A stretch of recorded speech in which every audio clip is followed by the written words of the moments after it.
Hey, how's it going, guys? I'm going to be reviewing this knife right here. This is the limited run Countycomm version of the Spyderco Ladybug, the Salt International Orange. You guys have seen me do a lot of different destruction tests on it, or attempts to get the steel to rust, all kinds of stuff like that. This is not the specific knife I was using for testing. It's the exact same knife, but it's not the very knife that were done in the test videos. That specific knife was actually sent out to the new owner, and I will have a full video in the future as to what's happening with that knife.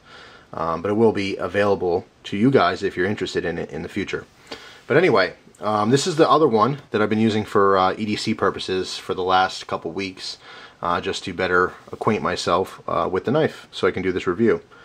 Now what you're looking at on top here is an older knife that I already reviewed. This is the Hawkbill version of the Spyderco Ladybug in a VG10 stainless steel and a fully serrated edge.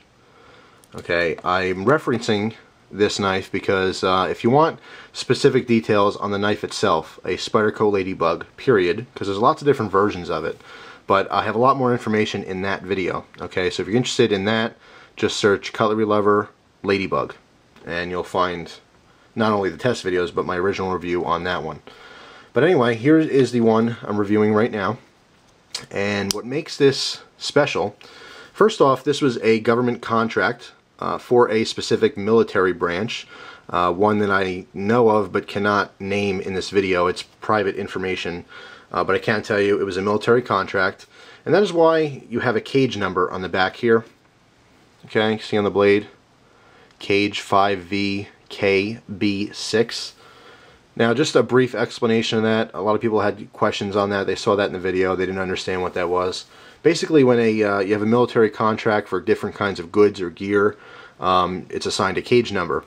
It's not always written on the specific product. It usually is, though, and basically what it is a reference for the military to look back and say, okay, this is where we got that. All this information is documented in their files, so if in the future maybe they have a quality control issue, or maybe they really like the product and they want to buy more of them, they have a reference. They can look up the file and figure out exactly when and where and how many of that product they purchased from that specific individual or that company. Okay, so that's what that's all about. That's what the cage number is about. How this knife was originally designed is the guys over at Countycomm were working with a military personnel to basically figure out what this specific military group of individuals wanted in a knife. Okay, and they wanted certain features, and that's how they came up with this new version of the Ladybug. It's a very small, compact knife. It comes razor sharp, just like any other Spyderco. But some of the cool features that make it stand out are, one, the international orange color. And I can tell you, looking through the viewfinder and looking back at the knife and kind of back and forth, the camera's picking it up as a lighter orange, almost a yellowy orange. And in reality, in person, it's a very vibrant, fluorescent type orange. It's going to be hard to pick that up. Like I said, you have to really see it in person, but it's a much brighter, more, again, fluorescent is the best descriptive word I can use. It's very visible, and they call it international orange. Now that's the first thing, so obviously if it's dropped, doesn't matter what kind of environment you're in, it's going to be easily found, okay, because obviously it's an important tool. Another big beneficial version, or this knife, this specific version, what's very beneficial about it, I don't know why I can't think of the term that I'm looking for. A feature, thank you very much. Yes, a beneficial feature is the fact that this has the adjustable pivot screw and body screw. Okay, you can see right there it is a Torx screw head, and specifically a T5 is the size, and that fits the pivot screw as well as that body screw right there, which holds in the back spring. Okay, the back spring actually pivots on that. That's your locking mechanism. And later in this video, I'm actually going to take this knife apart. It's kind of a pain in the butt, but I'm going to explain why this is so beneficial. The third and final thing that sets this knife apart from most of the other Ladybugs is, of course, the fact that the steel is H1 steel. H1's claim to fame is that it does not rust. And from my little mini-series, I think I've proven that it will not rust at all. So, huge benefit. A couple things I want to mention, though, about H1 steel. The first thing is that H1 steel, yes, it will not rust. That is huge. But as far as its performance as a cutting steel, it's very comparable to a US 8. Okay, it is somewhat on the softer side. Now, it's not always a bad thing. The negatives about that is that it's not going to hold the edge as long as some of the other harder super steels. It can be very sharp, and like I said, any other Spyderco you'll get is going to come razor sharp out of the box.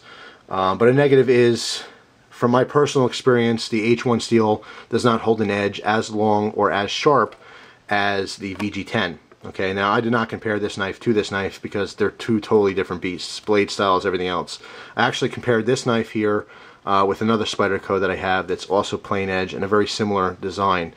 And basically kind of went head to head. Cut up a bunch of cardboard, not only my daily uses, my actual knife needs, but as well as further testing when I got home.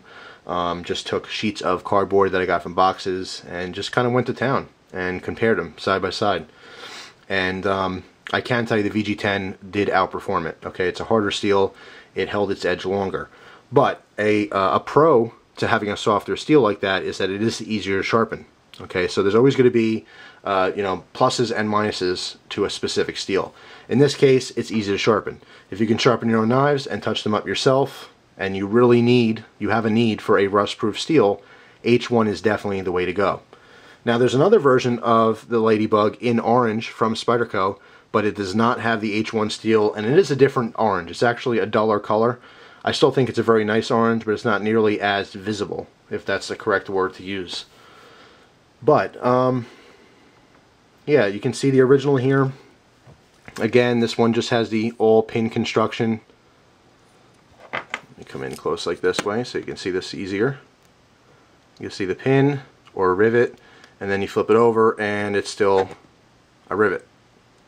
Whereas this version here, you have the adjustable screw that goes through, and that's just the back. So anyway, I can tell you that it is a fantastic knife design in general. It really forms to your fingers very nicely, even though it is very small.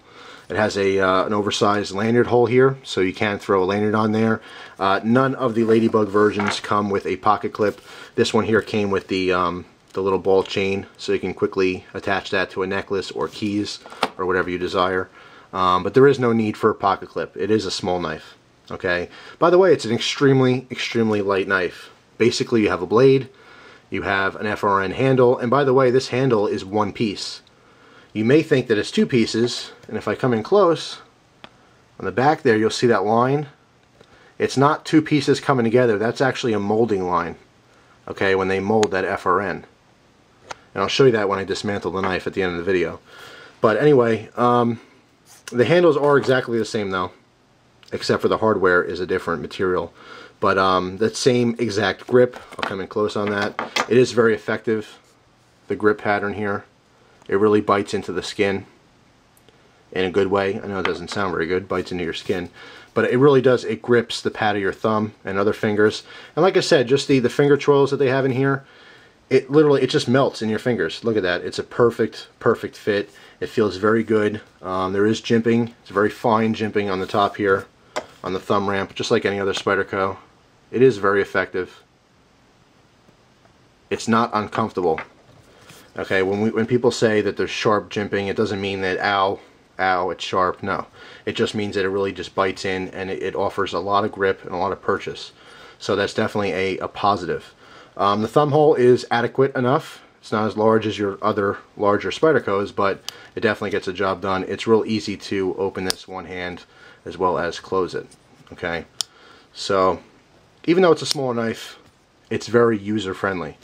Okay, you know, it's a crazy little blade. It does so much work. You don't need a huge knife to really get a lot of stuff done as far as cutting chores are concerned. And I've done almost everything I possibly needed a knife for to do with this knife. There was only one specific task where I was actually cutting up. It's these plastic containers. It's kind of hard to explain, but it's a real thick plastic container. And the small blade here just wasn't getting it done. And I had actually switched off to my military to get the job done. But that's because it was a... Sorry about that. That was my 10-minute limit there. It's a really thick gauge plastic, so it was struggling a little bit to do that job. However, I can tell you that the knife came with no blade play whatsoever, and with all the cutting that I did, it did actually form a little bit of side-to-side play, which, because of this awesome feature, I was able to adjust back out of the knife. Okay, so now it is still a solid lockup, no up and down, no left and right at all. My older Hawkbill here, which got some use, not a whole bunch of use, but it did open a few boxes for me. It does have just a tiny bit of side-to-side. I do not know if you're going to be able to hear it. And it's going to be kind of hard to tell because I'm moving the whole knife here as I do this, but there's just a tiny bit back and forth I can feel. As far as up and down, there's still nothing. It's still nice and tight. However, I can't adjust this. This has that pin construction, or again, the rivets. Okay, so it's non-adjustable. This one is. That's why I like this version so much. I'm going to give you a quick little demonstration on taking the knife apart, and again, its benefits. The one thing that you'll notice when I do this is it's kind of a pain in the butt, to be honest, but you are able to do it, in other words. So let me just show you that right now.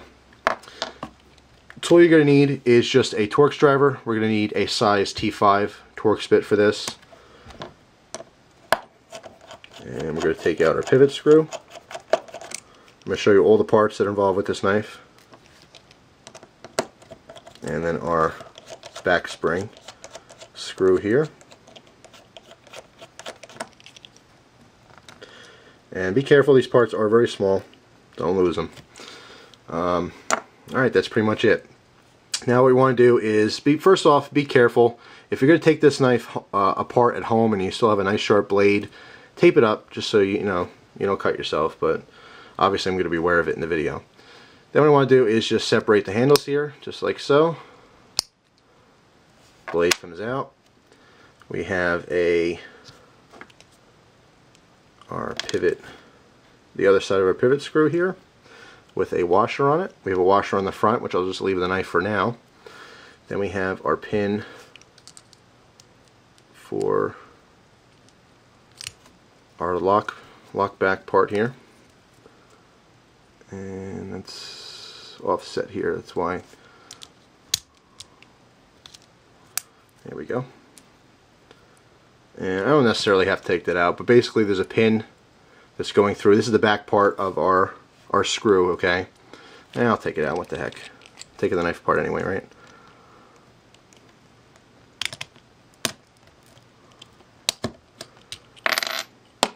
Okay.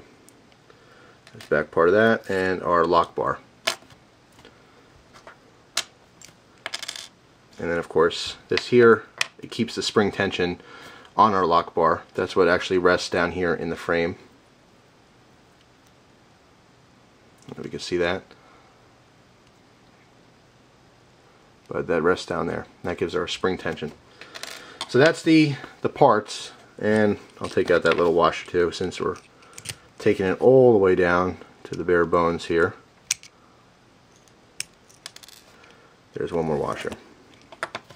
Okay, so that's what makes up this knife. We have our body, which is in fact one piece here. This is not two pieces. Okay, this is one piece. Again, this is a mold line, not where the two halves connect. That line there. So basically, it's all cut out with a machine out of one solid piece of FRN. So interesting, because you would think that it's just two pieces that are lined up together. However, it's not. Okay, it's just one solid piece. We have that. We have our spring for our lock. We have our locking lever or lock back. We have two washers, two screws, and two back parts of the screw. I don't know the official term for that. And of course, our blade. Now, how this knife works, and all lock backs, is basically, you see the cutout here on the back of the blade, and here's our lock bar, and they fit together just like so. Okay, let me put this down on the table like this. I'll give you a representation of how this looks with no handle here.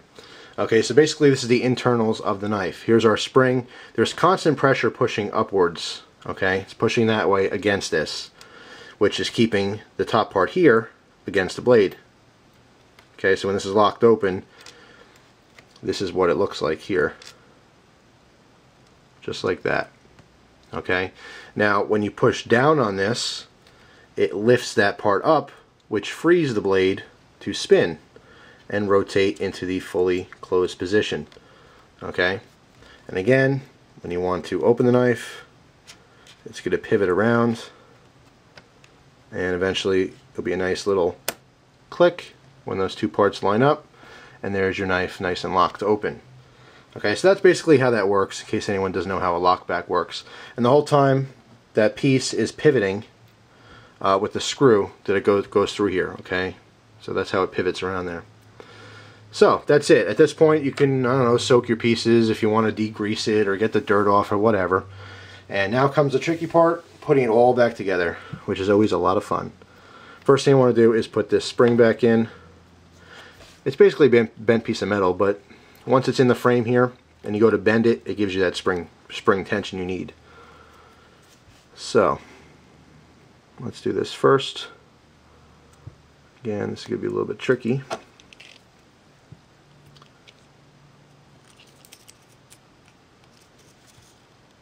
And it's also hard because I'm also behind the camera here. I'm sitting behind the tripod. So I got our piece in, but it's not facing the right way.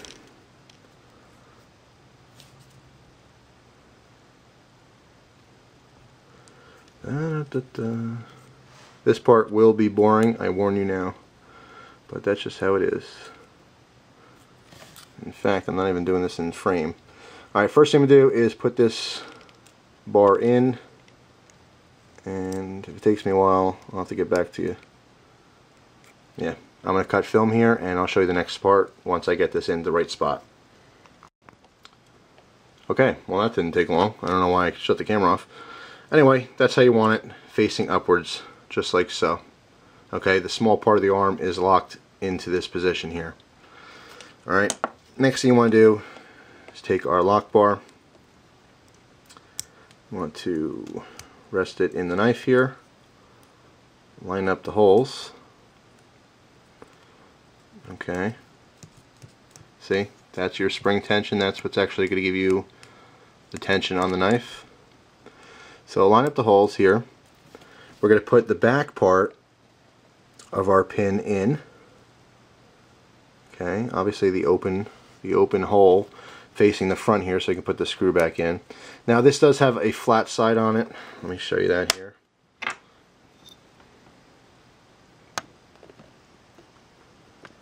You can see that the one side's flat. That's done on purpose so that it does not spin freely in there. It will only go into the frame one way. Okay, so there's no, okay, gotta love that. There's no way you can put it in the wrong way, put it that way. So, okay. Be careful here. Where's the flat side? I'm just looking at this up close real quick. Flat side. Just rotate it around a little bit. Sorry I'm off camera here for a second. Just got to find out where that is, and it is, it's such a tiny little piece. It's a real pain to line this up. Alright guys, sorry about that. Sorry I was off screen, but I had to kind of look at it real close. It's hard to, I mean, it looks like it's right here, but I'm sitting behind the tripod and it's actually kind of far away. But anyway, the back of the pin goes in. Just hold it in with your finger for a second. Okay, push this down a little bit. You want to make sure you feel that spring tension. Okay, if you do not, it's probably not in the right way. Your spring bar is probably upside down. Okay, if it freely floats up and down. But this is the correct way. We feel that spring tension, and we can move on. Next thing you want to do is lightly put in the screw. This is our smallest screw. This is for the lock bar. This is so it doesn't fall out while we're assembling the knife. Now do not tighten down all the way, okay? Just have it loosely in there. Now we have our tiny little washer for the front side. And again, this piece for the pivot, it's the same as the other piece, whereas the one side is flat. You can see that it's flattened out. And again, the purpose behind that is so that once it goes in the knife, it will only go in one way and it will not freely spin when you're locking it down. And if I give you a view of the backside of the pivot, you'll see that you have the circle, but on the very top it's flat.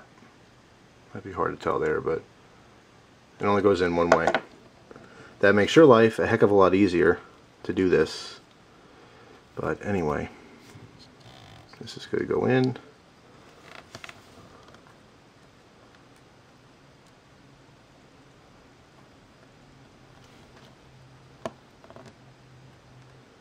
Just slowly spinning it around until it freely drops in place here. Man, it's such a small knife to work on in general, but the pieces are just so tiny. That's why I said it's a pain in the butt to do. And I would suggest if you have one of those magnetic trays, sometimes they sell those at auto parts store. It's basically like a little bowl or a tray, and it's magnetized, so you can put all your screws and bolts and stuff in there. I would highly suggest one of those.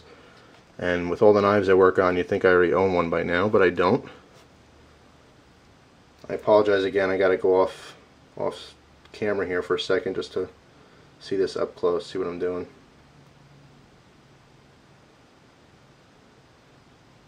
Certainly doesn't help if you got big old chunky fingers like I do.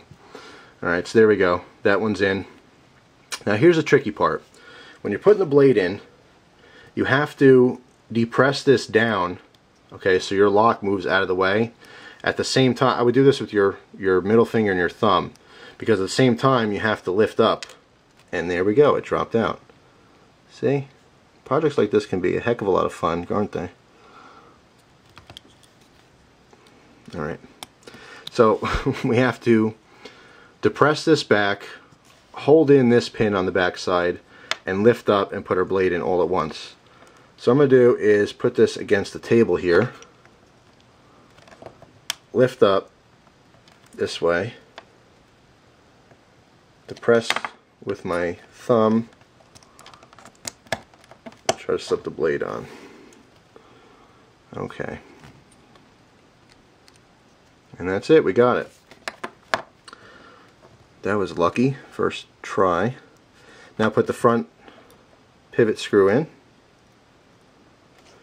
Now as you can see, there are no internal washers or anything that this blade rides on. It's just moving inside the FRN. And that's it. Now you want to adjust your tension. Right now it's a little bit too tight. So I'm going to back that screw out just a tiny hair.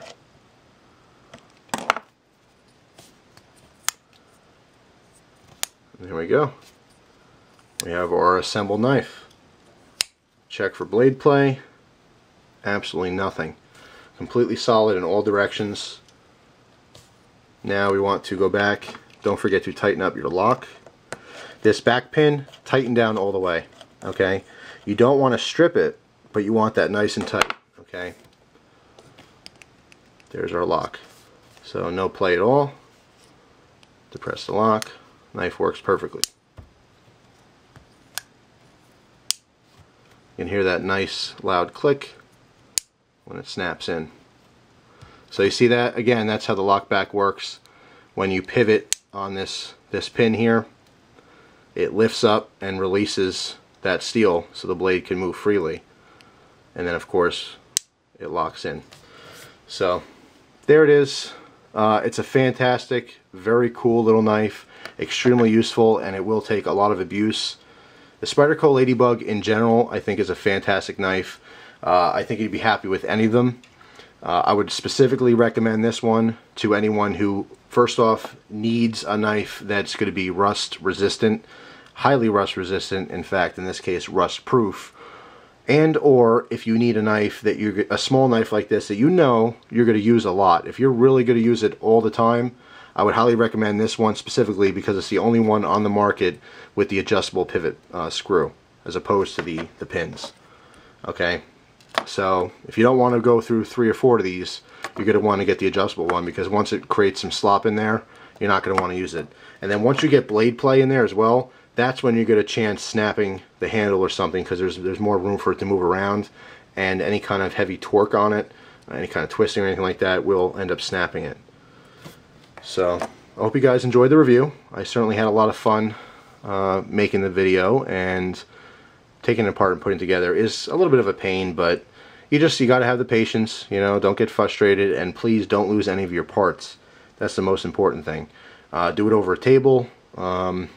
If you can, do it somewhere where there's no rugs, because let me tell you, if you drop a tiny screw like that on carpet, forget it. You lost it. You're never going to find it ever again. At least if you're over linoleum or a wood floor, you have a fighting chance of maybe finding it if you get yourself a magnifying glass and a good flashlight. But anyway, hope you guys enjoyed the review. Once again, I hope you enjoy the rest of your day, and I thank you for watching. Take care, guys.